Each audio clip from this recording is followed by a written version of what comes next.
안녕하세요. 저는 산문집 상관없는 거 아닌가를 쓴 장기하입니다. 여러분은 지금 교보문고의 명강의 빅10을 보고 계십니다. 작가라는 타이틀은 진짜 책이 나온 지 얼마 안 됐기 때문에 그렇기도 하지만은 아직 익숙하진 않고요. 사실 저는 처음에 가수라는 호칭에 익숙해진 데도 좀 오래 걸렸거든요. 네, 그냥 뭔가를 제가 생각하는 거, 제가 느끼는 거를 어떻게 표현하는 사람, 만드는 사람이 될 거라는 생각으로 시작을 했기 때문에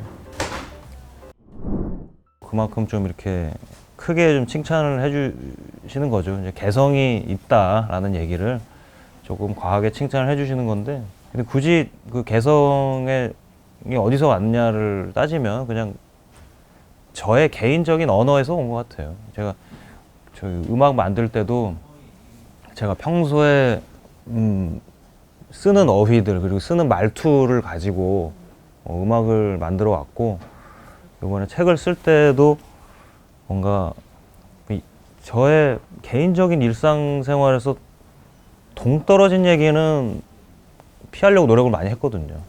아주 제가 만만하게 다룰 수 있는 제 언어들을 가지고 책을 썼기 때문에 그냥 그런 칭찬은 그런 데서 비롯된 게 아닐까 싶네요. 제가 직접 쓴 작가 소개에도 나와 있는데 자연스러움인 것 같아요. 자연스러움, 재미, 포기할 거면 빨리빨리 포기하자, 이런 거. 아니, 그게 사실은 제가 음악 시작할 때, 그러니까 제 지인 말고는 아무도 저를 몰랐을 때는 노래를 만들 때 무슨 앞서가야 된다든지 대단히 특이해야 된다든지 이런 생각으로 노래를 만들지는 않았어요. 아까 말씀드린 대로 그러니까 저 자신한테 좀 자연스러운 방식으로 만들자 이런 생각이었기 때문에 그런 부담감이 전혀 없었죠, 처음에는. 근데 이제 음악을 냈는데 생각외로 좋아해 주신 분들도 많았고, 말씀해 주신 대로 좀 재밌다, 좀 독특하다는 말씀을 해주신 분들이 많아서, 이게 사람 마음이 견물생심이라고, 그러니까 그런 얘기를 들으니까 2집, 3집 낼 때마다 그렇게 해야 되나, 계속 좀 특이하게 좀 해야 되는 건가, 이런 생각을 좀 하게 됐었는데, 그럴 때마다 이제 그런 부담감을 안 가지려고 노력을 많이 했던 것 같아요. 가장 편안하게 내가 처음에 시작했던 것처럼 나 자신에게 자연스러운 방식으로 하는 게 답이다. 앞서가지 않아도 상관없고, 이제 대단히 독특하다는 얘기를 안 들어도 상관없다는 생각을 계속 하려고 노력했던 것 같아요. 일부러 어떤 메시지를 전달해야 되겠다는 생각으로 노래를 만든 적은 거의 없고요. 처음에는 그냥 노래를 만들면 기분이 좋아서 만들었던 것 같아요.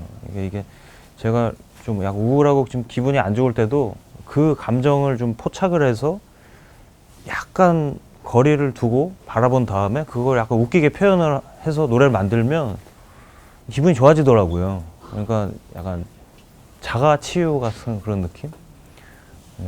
그런 식으로 노래를 만들었기 때문에 어떤 이야기를 전달해야 되겠다 이런 생각은 없었고, 다만 이제 관객들 앞에서 불렀을 때 그 분위기가 좀 좋았으면 좋겠다. 좀 썰렁하고 쟤는 뭘 저런 걸 해, 이런 분위기가 아니라 좀 재밌었으면 좋겠다.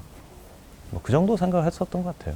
사실 질문을 해주셨으니 이 자리를 빌어서 말씀을 드리자면, 저도 이렇게 댓글이라든지 SNS에 저에 대해서 쓰신 이야기들 많이 보는데, 제가 밴드를 해체한 거를 은퇴했다고 잘못 알고 계신 분들이 계세요. 저는 음악을 은퇴한 게 아니고요.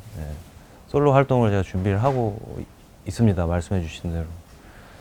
근데 결정 같은 경우에는 밴드를 할 때도 솔직히 제가 워낙 독재자였기 때문에 주된 결정을 제가 많이 했기 때문에 이제 그걸 혼자 해야 되고 대신해 줄 사람이 없다는 것에 대한 그런 새로운 외로움 같은 거는 그렇게 많지는 않고, 오히려 솔로 싱어송라이터가 되면서 더 많은 사람들과 함께 할 수 있을 거라는 생각이 들어요. 이제 그 밴드를 할 때는 이제 늘 같이 하는 멤버들이 있으니까 그 멤버들과 함께 긴밀하게 이제 늘 같이 협업을 했다면은 이제는 뭐 곡별로 앨범별로 다 계속 새롭게 만나게 되는 매력적인 분들과 또 함께 할 수 있는 또 가능성이 열린 거기 때문에 그건 좋은 일이라고 생각하고, 또 저희 장기 얼굴들 멤버들도 각자 또 활동을 활발하게 하고 있거든요. 그러다가 또 각자 활동을 하다가 어느 순간 뭔가를 같이 하고 이런 일도 생길 수 있을 것 같아서 그 점에 대해서도 좀 기대가 되고요. 네, 그렇습니다.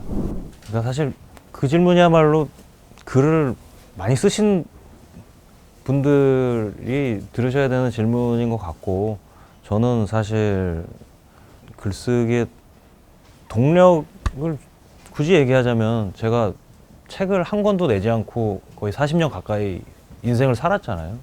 그러니까 제가 했던 모든 경험이 그냥 동력이 된 것 같아요. 첫 책이기 때문에. 나라는 사람과 얼마나 가깝고 얼마나 먼가가 좀 주된 기준이 됐던 것 같아요. 나에게 충분히 가깝고 나에게 충분히 익숙한 것들에 대해서는 그래도 조금 여유로운 마음으로 쓸 수가 있는데, 잘 모르는 거, 익숙하지 않은 거, 그런 것들 중에서도 약간 관심이 가는 소재가 있을 수 있잖아요.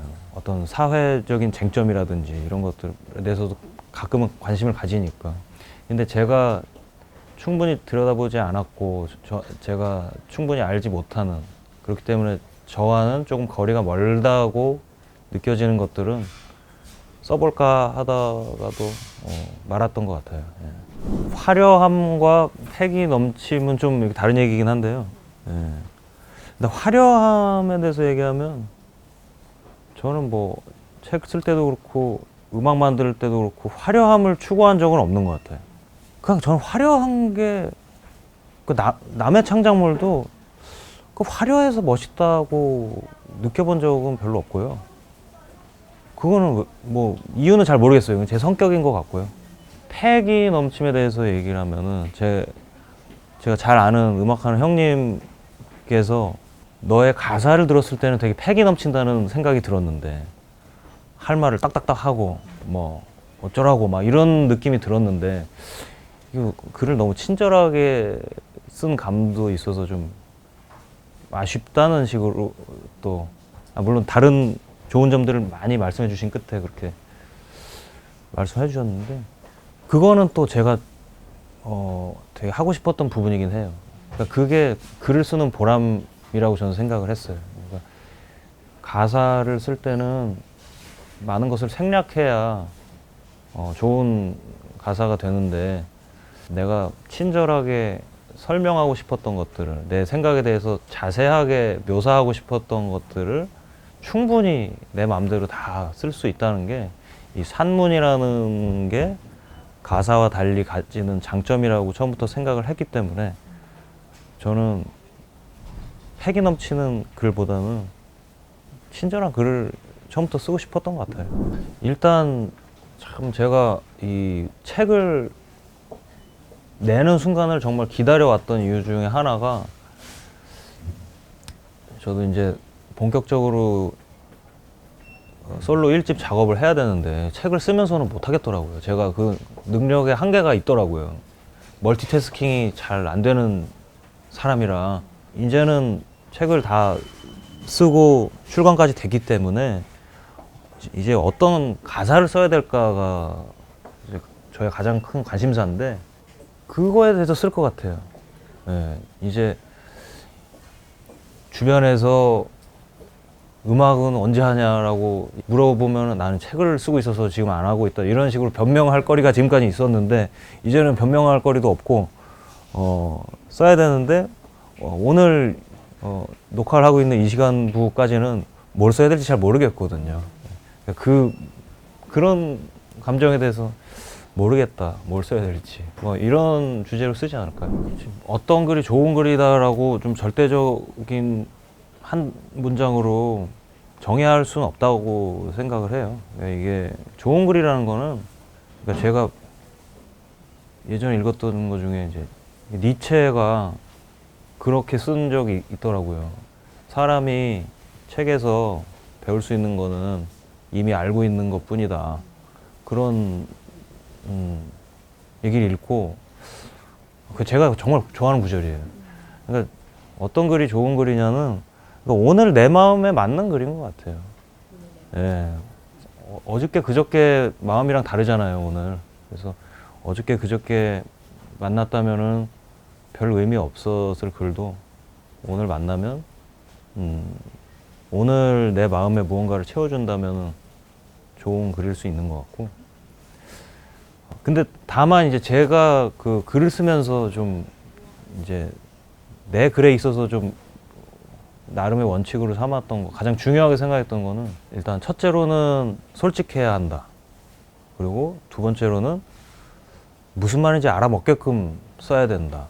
그리고 셋째는 그러니까 쓸데없이 남한테 상처를 주면 안 된다.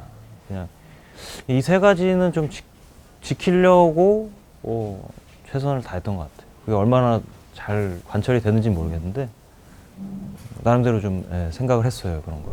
그 최근에 그 혁오의 음악을 이제 리믹스해가지고 발표한 게 있는데 이제 거기에 이제 제가 낭독을 하는 형식으로 좀 이렇게 리믹스를 했는데 그게 김초엽 작가의 우리가 빛의 속도로 갈 수 없다면 그 소설이거든요. 그 소설 포함해서 그 동명의 소설집에 실린 모든 작품 너무 뭐 관내 분실이라든지 뭐 스펙트럼이라든지 다 너무 재밌게 읽었고요.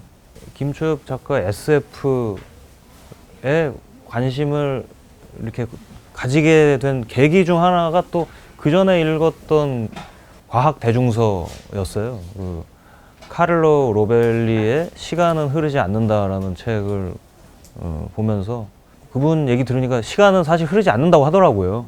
그건 우리 인간의 착각이다. 그렇게 얘기를 하고 그 물리학자분들은 다 알고 계셨대요, 그거를.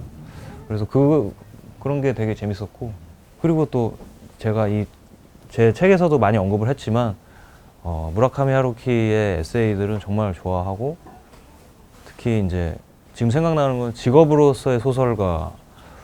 그거는 진짜 사실 소설가라는 직업에 대해서 쓰셨지만은 저도 이제 창작자니까 음악가로서 그냥 직업으로서의 그냥 창작자라고 제목을 바꿔도 아무런 문제가 없다고 느꼈을 만큼 되게 공감을 많이 하면서 읽었던 책입니다. 그러니까 새로운 맛있는 음식을 맛본 날이라든지 어떤 사람을 만나서 진짜 재밌는 대화를 좀 나눴다든지 그리고 그 상대방도 내가 관찰한 바로는 되게 재밌었던 것 같다든지 뭐 그런 날인 것 같아요.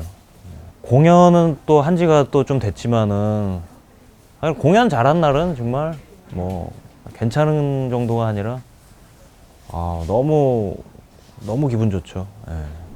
이제 2018년 그 마지막 날에 이제 장기 얼굴들 마지막 공연을 하고 작년 1월 1일부터는 이제 음악 활동을 지금까지 안 하고 있는데 그러면서 당연히 저도 말씀하신 대로 이제 뭔가 개인적인 시간을 가지고 혼자 생각하고 멍 때리고 그런 시간을 가져야 되겠다 그런 생각을 많이 했는데 그것도 말처럼 쉬운 게 아니거든요. 이게 제 뭐 책에도 쓴 얘기지만은 뭐 일정을 잡지 않는다 그래서 일을 하지 않는다 그래서 그런 평화로운 시간을 갖기가 쉬운 게 아니고 뭐라도 자꾸 하게 되고 특히 이게 요새는 스마트폰 때문에 보기 싫은데 계속 보고 있다 이런 느낌 들 때도 진짜 많고 근데 가장 좋은 방법은 건강 관리인 것 같아요. 달리기 했다는 얘기도 썼지만 요새는 제가 족저 근막염이 와가지고 달리기를 좀 못하고 있는데 뭐 등산을 한다든지 뭐 몇 킬로 좀 걷기라도 한다든지 결국 몸과 마음은 편의상 구분이지 이렇게 결국은 나눠진 게 아니기 때문에 몸을 건강하게 하면 마음도 잘 들여다볼 수 있는 것 같아요. 제가 가장 많이 하는 방법은 아까 포기에 대해서도 말씀드렸지만은 이 고민 안 풀어도 된다. 그런 식으로 생각하려고 노력합니다. 자꾸 뭘 맞설려고 하지 않는 게 좋은 것 같아요. 그러니까 너무 자기가 어떤 고민 때문에 너무 힘들면 이게 정말 해야 되는 고민인가에도 좀 의심해 볼 필요가 있다고 생각을 하거든요. 그걸 버티고 이기려고 뭐 이렇게 하기보다 그냥 뭐 깨끗하게 포기하는 뭐 그런 식으로 좀 생각을 많이 하려고 해요. 이 책 내고 나서 제가 그 SNS에 뭐 리뷰 올리시는 것들을 다 보거든요, 사실. 근데 그게 저한테 위안이 많이 되더라고요. 그런 얘기를 많이 봤는데, 아, 나만 이렇게 생각하는 게 아니었구나라는 느낌이 들어서 좀 위안을 받았다고 써주신 분들이 꽤 많이 계셨어요. 근데 그런 글을 읽으면은 저야말로 그런 똑같은 생각이 드는 거예요. 그러니까 저야말로 이게 그냥 제 얘기를 쓴 거잖아요. 어떤 분들은 일기장을 훔쳐본 것 같다는 느낌을 받았다고 쓰셨을 정도로 그냥 제 개인적인 얘기를 쓴 건데, 나만 그렇게 생각하는 게 아니었다고 공감을 해주시니까 저도 밴드 그만두고 1년 반 살면서 어떤 생각했던 것들, 살아왔던 것들이 무의미하지 않았구나, 나만 그런 생각들을 했던 게 아니구나라는 생각이 들어가지고 그게 요즘은 가장 큰 위안인 것 같아요. 상관없는 거 아닌가라는 제목으로 책을 왜 썼겠어요. 상관 있는 게 너무 많아서 그런 거거든요. 이게 제가 그 기본적으로 천하태평한 사람이라서 이런 책을 쓴 게 아니거든요. 진짜 이 관심을 먹고 사는 직업이라는 거는 진짜 그 고충이 진짜 있어요. 서운한 일이 되게 많이 생겨요. 예. 그러니까 악플 같은 거, 심지어 진짜 저는 악플은 너무 나쁜 일이라고 생각하고, 그게 살인으로까지 이어질 수 있을 만큼 정말 중대한 문제라고 생각하는데, 그럼에도 불구하고 무플보다는 악플이 낫다는 얘기가 있잖아요. 근데 그게 그런 감정을 느끼게 되거든요. 그러니까 저뿐만 아니라 제 주변에 역시나 관심을 먹고 사는 종류의 직업을 가진 사람들은 그것 때문에 진짜 하루에도 몇 번씩 슬픔에 빠지거든요. 네. 근데 그거는 진짜 뾰족한 수가 없어요. 제가 선택한 직업이기 때문에 뭐 어떻게 극복하려고 노력을 하는 거지. 근데 또 모든 직업에는 그 직업을 가진 사람들만 가진 또 어려움이 있잖아요. 뭐 그런 거라고 생각해요, 저는. 근데 저는 진짜 그런 말씀을 좀 드리고 싶긴 해요. 그러니까 저야 뭐 대단한 슈퍼스타도 아니고, 그렇지만은 주변에 정말 대스타들도 저는 이제 지인인 사람들이 있으니까, 그 엄청나 보이는 사람도 한마디 비난을 받으면 상처를 다른 사람들이랑 똑같이 받는다는 걸 좀 알아주셨으면 좋겠어요.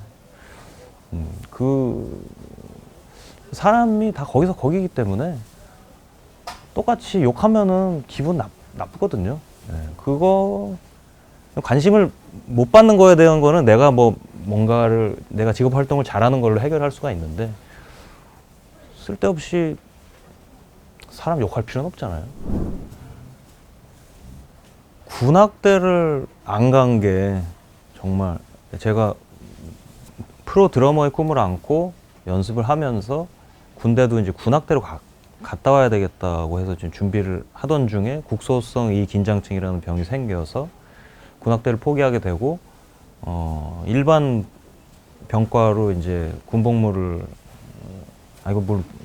군악병도 뭐 일반 병과 중 하나지만 아무튼 군악병이 아닌 보직으로 일을 했는데, 그게 너무 다행스러운 일이었던 것 같아요, 진짜. 일단 그 군 복무 중에 제 1집에 장기 얼굴들 1집에 실린 노래 중에 한 절반 정도는 만들어 왔고,